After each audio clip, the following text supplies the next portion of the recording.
काशी नरेश की स्वयंवर सभा। काशी नरेश की राजधानी एक भव्य नगरी थी जो अपनी समृद्धि और सुंदरता के लिए प्रसिद्ध थी।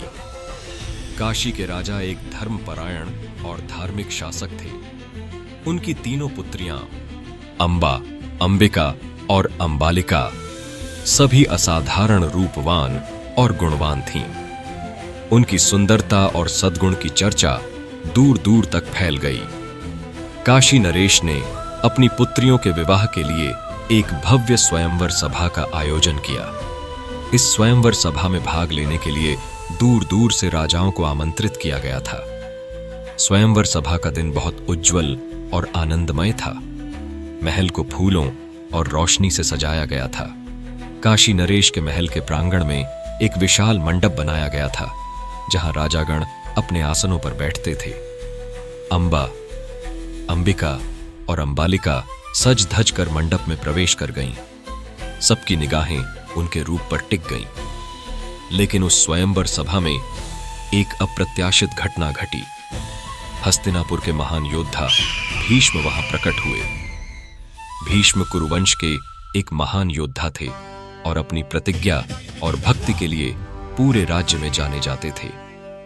उसने अपने भाई विचित्रवीर्य के लिए काशी के राजा की पुत्रियों का अपहरण करने का निर्णय लिया।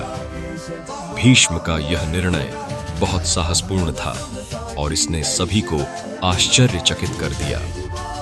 भीष्म ने मंडप में प्रवेश किया और गंभीर स्वर में कहा, काशी नरेश, मैं आपकी पुत्रियों को हस्तिनापुर ले जाऊंगा। वे मेरे भाई विचित्रवीर्य के लिए उपयुक्त वधुएं हैं। भीष्म की इस वीरता से काशी नरेश तथा अन्य राजा आश्चर्यचकित हो गए।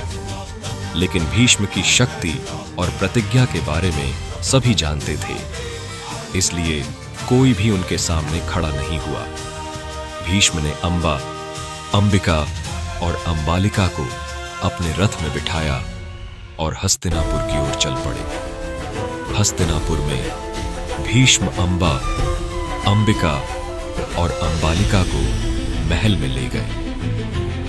वह उनका विवाह अपने भाई विचित्रवीर्य से कराना चाहता था।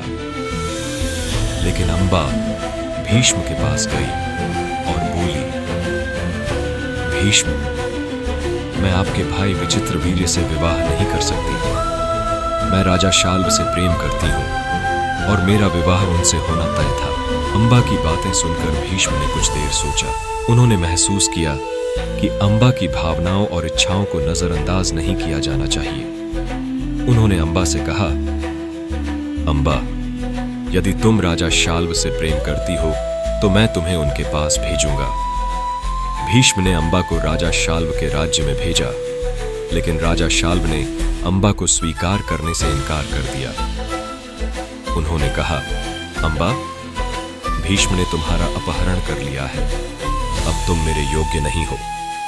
राजा शाल्व की बात सुनकर अंबा को बड़ा आश्चर्य हुआ। उसे एहसास हुआ कि जीवन में उसकी सारी उम्मीदें और सपने टूट चुके हैं। वह भीष्म के पास लौटी और उनसे विवाह करने का अनुरोध किया।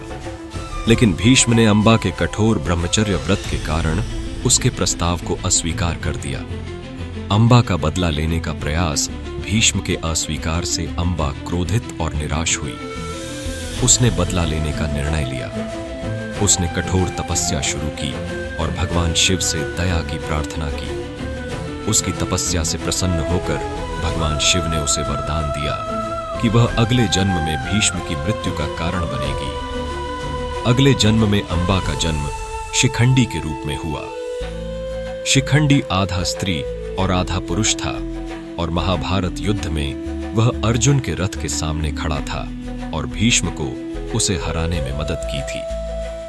भीष्म जानते थे कि शिखंडी पिछले जन्म में अंबा थी, इसलिए उन्होंने शिखंडी के विरुद्ध हथियार उठाने से इनकार कर दिया। इस प्रकार अंबा का बदला पूरा हुआ।